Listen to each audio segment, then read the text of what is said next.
Hey everybody, welcome to Neil Talks. My name's Neil, and it's time to talk more QI. This is the latest viewer request. Thank you guys for keeping those coming. I'm making a really solid dent, but there's so many series of this show to get through. Your guidance certainly helps. This is from Series K, so we're getting towards the end of Stephen Fry's run, and this is episode 8, Keys. I don't know much about this episode other than from the thumbnail I can tell Bill Bailey's in it. I don't know who the other guests are, but every Bill Bailey episode I've ever come across has been a rollicking good time. He may be my favorite QI guest of all, so this ought to be a good one. So, without further delay, let's jump right into it. Episode 8, Series K, Keys. Welcome to QI, where tonight we are looking for our keys. To help us, we have a key man, Tim Minchin. A key woman, Isy Suttie. You guys keep telling me I need to check out Tim Minchin. Key player, Bill Bailey. And I feel like I've seen clips. And I feel like Bill Bailey is old Tim Minchin. And Alan Key, Alan Davies. Tim, give us an A. It's an A. Isy, in the great tradition of blockbusters, Are they all musicians? An E, please. Because I know Bill and Tim are. Very nice. Bill, give us a G. And Alan, give us a B. Alan doesn't get a keyboard. It's not to do with anything electrical. Do keep yourself occupied. Yeah. You don't know any answers. Bill could teach me a couple of tunes. I bet Bill probably will, during too. the record. These are going there. Yeah. It's an airport can't announcement. I don't know any tune. Doorbell, same, similar. I don't know who wrote who's first. I imagine Doorbell came first. Yeah. They're always in a major third, as if to herald good news. Yeah. Your flight's delayed by 8 Yeah. hours. I feel so bad. The best doorbells will frighten people away. You haven't played anything for us yet, Isy. Just get your fingers warm. That was the jazz version. Pretty good. All right, we got musicians. So, I'll give you the keys to the city. All right? What's the first thing you'll do? I'd make a copy of them. What else can you do with the keys to the city? Drive a sheep across a bridge. Okay. It's just one of those myths. There's also that supposedly that you can bear a sword in the city, but that's not true either. Is there an actual door that you can fit that in? No, there really isn't. Do you actually get a key in a nice No, presentation case? No, you get a long sort of parchment. They've been mayors since about 1213, and I said, you must feel pretty extraordinary to be in a position that is just unchanged for 800 years. And there was a little cough at my shoulder, and it was the sheriff of London. And he said, there were sheriffs of London 500 years before the first mayor. Wow. What does he do? How does one sheriff these days? Not a whole lot of policing going on with that position, I imagine. Dick Whittington, probably the most famous London Lord Mayor in the early 15th century, left money in trust for water troughs and children's education, and that charity is still giving out money. For water troughs. To whom do you think Detroit gave the key of their city in 1980? 1980, No, Detroit. it wasn't Diana Ross. You'd think it would be Someone off of Motown. It was actually Saddam Hussein. Awkward. What? The The usual pattern. In 1980, he was our friend. He was a Yeah. friend. Yeah. He was an ally. City of Toronto has given the key to Dalai Lama, Nelson Mandela, and Mickey Mouse. They were trying to attract Disneyland to come to Toronto, I think. Corona, California, gave a cat the freedom of its city limits stupid, because the cat had hit the Guinness Book of Records by being the tallest cat in the world.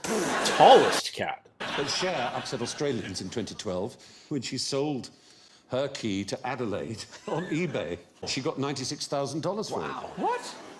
Cher's key to Adelaide.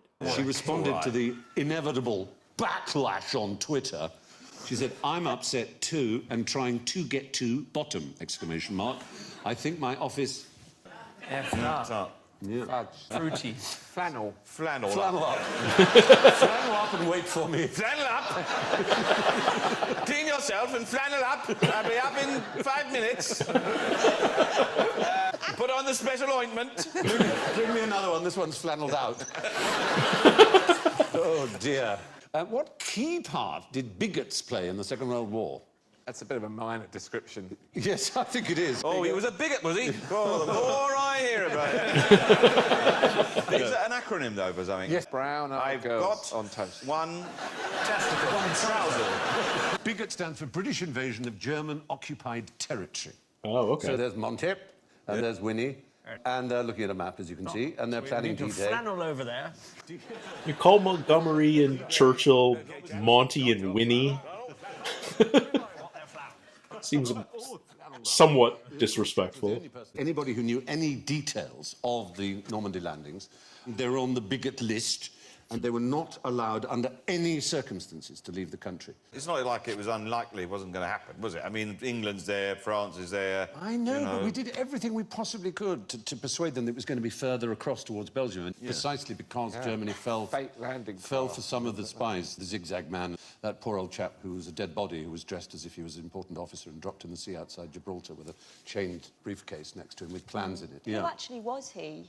He was probably a very sad, down-and-out Welsh chap who died very young. You wouldn't have to do that now. You just get someone from Big Brother or something. You know? I volunteer. Yeah. How many followers will I get? The prize is you're going to be killed. You're going to be a fake general. Oh, MT. You know, with one's contact list, when people die, I never have the heart to cut them out. So I have friends who have been dead 12, 15 years who are still in my address book because I just Have they ever called? In fact, it's probable that one day that coincidence will happen. Someone who's got an old number of a dead person will accidentally ring a person who... God, I can't wait till that happens. In the least order upwards, what's the word for a least secret document? Only. Confidential? Yes, it's unclassified. Unclassified. And then protect. And then restricted. Oh. And then up to... look over there. Confidential. Yes, it used to be in Britain, not top secret, but... Most secret. Most secret. Most secret's so British. It is, most secret. Quite secret. There are, of course, UFO conspiracy theorists who will tell you that there are 38 levels of secrecy above top secret. You'll be laughing on the other side of your face when you're being probed. Top level is cosmic. Even the President of the US does not have cosmic clearance. Really? Apparently. Who does? Look it up on the internet. True. That's my favourite thing about conspiracy theorists, is this is something that the president doesn't know, but I've figured it out. But now, what is Canucus eyes only? Big one? Canucus eyes only. Canucus? Commander-in-Chief, United States. No, Not Canada, bad, though. UK. Not bad. Very good. Canada, UK, and United States. And there's Oscanzucus, which is known as the Five Eyes, which is Australia, New Zealand, Canada, US, UK. They're all one eye. There's also basically don't tell the French. Now, what's the best way to keep the open organisation of lockpickers out of your homes? Bucket of water over the door, a rake on the floor, 2 miniature beds of nails. Yeah, Home Alone it. The fact is, they are incredibly moral and ethical. It's a Dutch organisation of recreational lockpickers. You're not allowed ever in this organisation to pick a lock that doesn't belong to you. Well, that's boring, isn't it? Hey, what a crazy bunch of guys. Let's go and pick some locks, but not someone we don't know. Okay. What a crazy time we're going to have. How come it's only me today? Yeah. Bill does a pretty solid Dutch accent, but I still think Phil Jupitus's is better. It's incredible how you can have such a specific skill in one area and be so bad with fonts. Do you know about Alfred C. Hobbs? He was a great American lockpicker and lockmaker, and he came to Britain for the Great Exhibition. And our great safe maker and lockmaker was... It's a nice, stout-sounding name. Chubb. Oh, okay. Chubb locks, yeah. And they had an amazing Chubb detector lock. If it detected someone was trying to pick it, its tumblers would all fall down, and even the actual key for it would no longer fit. He picked that in 7 minutes. Wow. So the Bank of England then replaced its Chubb locks with Hobbs locks. But who in poetic lore laughs at locksmiths? The Queen. An individual or a group? The official laughing at locksmiths are lining up. She's now praying in their faces. You can't open it. Who laughs at locksmiths? Audience, who laughs at locksmiths? Love laughs at locksmiths. They don't, do they? Except No. if you're locked, no, they won't, will they? No. That's the trouble with poetry. It's just bollocks. I hate it. You just need a good Raises lock. false hopes. All you need is your lock to be slightly smarter than the two people in love, and really dumb people in love, and there are really good locks. It's ridiculous. Right. What's the key part of an arch? The keystone is probably the buzzer, the klaxon. The keystone is the... Yeah. It's not the most important. All the archstones, or voussoirs, are equally important. But it is the last piece to go in, and it finishes rather beautifully, the arrangement, as it were. In Roman times, they'd get the constructor of the arch to stand right under the arch when the support scaffolding was taken away, just to show that he had faith enough in his own... Well, it's natural selection of arch builders. Was that guy any good? Well, he's still here. Just trying to walk into a wall at 2 miles an hour, and your body won't let you. Yeah. It just won't. You just handled it. No, I've done that. By mistake. Is So there a strong. wall here? I'd like to see you not do that. Half normal walking speed. It's still enough to break your nose. Try it at home. That's all I'm saying. Maybe it's just me. A whole lot of broken noses in the A&E tomorrow. I used the British term, the A&E, not the ER. Why were the keys in a QWERTY keyboard arranged the way they are? To slow typers down. This is... it makes it more difficult to type. Oh, it's true. That's right. And they wanted to slow... Oh, What it is the ones that most commonly are done together in English were put furthest apart, so they were less likely to jam. So, in fact, it was in order to allow you to type more smoothly and speedily. Of course, these days, we don't use mechanical typewriters in that way, with the keys popping up. That's how I learned to type. And... Enormous typewriters. I was tiny. I loved typewriters so much. I was obsessed with them. Stephen? Yeah. Dinner's ready. It's true. I once copied out a whole novel. just copied it out. You didn't even embellish it? What novel was it? This is It was important. Frozen Assets by P.G. Wodehouse. It was not one of his best-known novels. Is that a Worcester and Jeeves? I'm sorry. What should I have been doing? What were you doing? Anything Listening else. to Toyd or something. I write out Proust. You use my nail and I chip it into an old bit of flint. You can't No, help get off, it. Nanny. I haven't finished yet. Sir, Fry's copying out novels again. Sir, he's chiselled out War and Peace on the South Downs. You're like sent from some other planet. You are the planet Aesthete. That's what you are. I had cosmic clearance. Let me put it Yes, that way. you I always thought that was normal. No, do. No, you're... oh, well. No, you're... Anyway, You're a freak. you can reprieve my fury at you by telling me the word that can be typed on the QWERTY line, on the top line. Twercuminator. Oh, Typewriter. typewriter. Typewriter. Typewriter can be done along the top. Knew that. Now, what starts with K and is killed by curiosity? It's A kitten.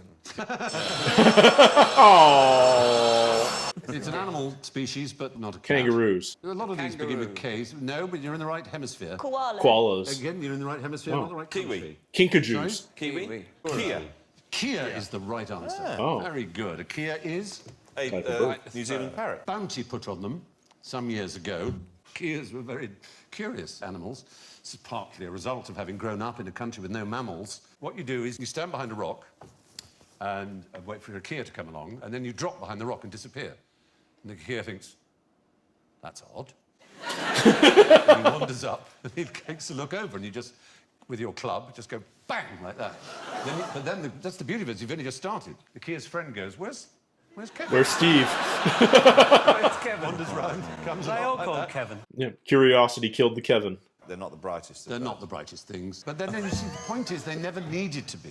Because New Zealand, just apart from a few That's bats... true. Yeah, why never had any fuel a mammals. massive No. brain if you don't need to? That's a lot of energy. Kakapo, for example, which is another type of parrot, it developed this extraordinary mating ritual. It would dig a bowl, a crater, and then a path towards it, the track, which would be immaculately picked clean.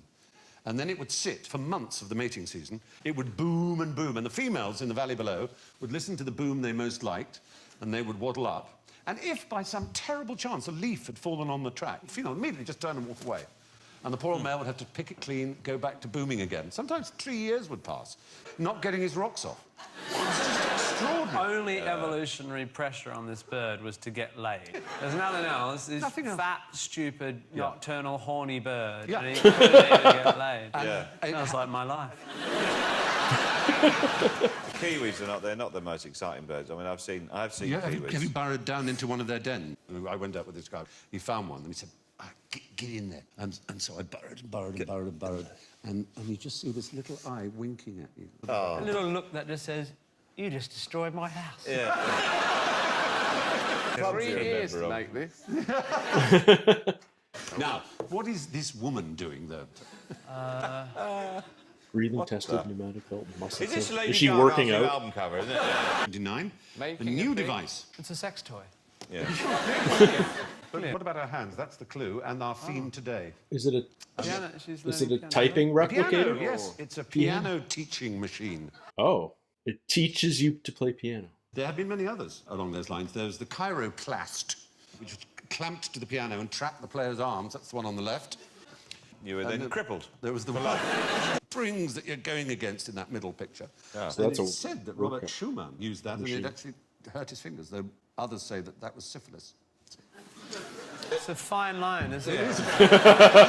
When you're into Always. fingering, syphilis. It's all over. But if you do harm yourself by using one of these things, you can always use the bed piano for bedridden people. I think you'll agree. I hope that's securely attached.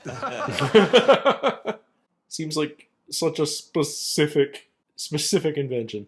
Bill's just sitting there going, I am going to get one of those. I will. I'm going to get one. Bill will have one of those. That's the piano for the bedroom. Transposing pianos. Have you ever played with one of those? Well, I've got Transposing. there's a device on the keyboard that will do that. Yeah. Pianos that have a There are mechanism that mechanical ones. mechanical It's a one. lever on the and it moves it across to the next string. Oh, it does that, right. Irving Berlin used one because he only composed in F sharp. He that couldn't now? read music, but he was the most successful songwriter of his age. Really? Yeah. And he couldn't He read lived music? long enough to be able to see his own songs go out of copyright. They only go out of copyright after you're dead, though, by No, law. they do now. But in Right. his day, it was 75 years after it was written. There's a long list of things I have to get after the show. I mean, there's the upside down piano, the upside down dinner. I mean, all. Funny you should say there was a list of things because that brings me exactly to France's list. Oh. How did he Accidental change? segue. How did he change the piano? There was pianos made specially for him, wasn't it? Because he was Well, he's yes, piano- and they then became the standard type because Right. he just gave it so much bloody welly that they made them out of an iron frame. Before that, they'd been a wooden frame. So in Jane Campion's film, The Piano, when the piano was thrown out in sea in the bay in the end, it should have floated because the film's set in 1850. Right. When it would have been a pre-Lisztian piano, almost certainly. Oh, did that ruin it for you? Anachronism! What is this rubbish? It's plainly not possible. Right. So, good. What did the man who knew everything think cats were good for? Absolutely nothing. Say it again. Thomas Young. Well, there's various people who are given the title of the last man to know everything there was to know. Kircher, his name is. He was a German Jesuit. Some things he got right. He denied the possibility of flying tortoises. Oh, thank goodness. He did invent the megaphone and the Katzenklavier. The cat playing the piano. He invented YouTube. I'm afraid for cat lovers, it's a little bit more disturbing than that. Uh-oh. Live cats in the right order, according to their voice. And you play. Drums. And then We play cats. Oh, if only they had YouTube back then. Outrage. Your list, isn't It's it? on the list, yes. Got to get one of those. It wouldn't necessarily have to be cruel. You could get a same mechanism, but just have it sort of tickle the bollocks of a cat. But there are only 6 cats, and there are more than 6 keys. So well, that's true. That's a brilliant. There are, in fact, brain. 7 It's cats. there are comparable records of pig organs that Louis XI of France had one made by the Abbot of Bain. There you are, get it. You think she's playing the pigs, but the pigs are playing her. Name something written by Winston Churchill. the Second World War. Our Prime Minister won the Nobel Prize for Literature, no question. Did he really? Can you, just out of interest, name the only person to win a Nobel Prize and an Oscar? Shaw is the right answer. George Bernard Shaw. Oh. But anyway, Winston Churchill did not write under the name Winston Churchill. What did he write under the name of? Anne Bronte. Katie Price. William Leonard Spencer Churchill. So he wrote under the name of Winston S. Churchill. Because when he started writing, there was a very successful American novelist called Winston Churchill. Oh. Clement Freud had a very good story he used to tell about when he was an MP. He went to China with other parliamentarians, including Winston Churchill Jr., i.e. the grandson of Winston Spencer Churchill. Freud went and saw that his room was so much better than his. Freud and Churchill. So the next day, Freud said to the guide, he said, "I'm not complaining, but I just wondered why Mr. Churchill's room is so much bigger than mine." And the Chinese person said, "Well, it's because he has famous grandfather." And Clement Freud said, "It's the only time I've ever been out-grandfathered." So he's Freud's grandson too. You should have seen Steve Hitler's room. It's enormous. What truly grim reading matter was banned in Germany after the war? The Brothers Grimm? The clue's in the question. Say the The question Grimm, again. the Brothers Grimm. The Brothers Grimm. Brothers Grimm. Ah, right. I see what the writers of this show do. Said the fairy tales had helped teach German children all the varieties of barbarousness, including light flanneling. And in The Frog King, the frog is not kissed by the princess. He's hurled against a wall with all the strength she has to turn him into a prince. 2 miles an hour. 2 miles an hour. On the other hand, there is a lyrical quality, the last in the collection. You'll love this story. So the little poor boy goes out into a wintry forest to collect wood. In the snow, he finds a tiny key, and next to it, an iron box. He lifts the lid.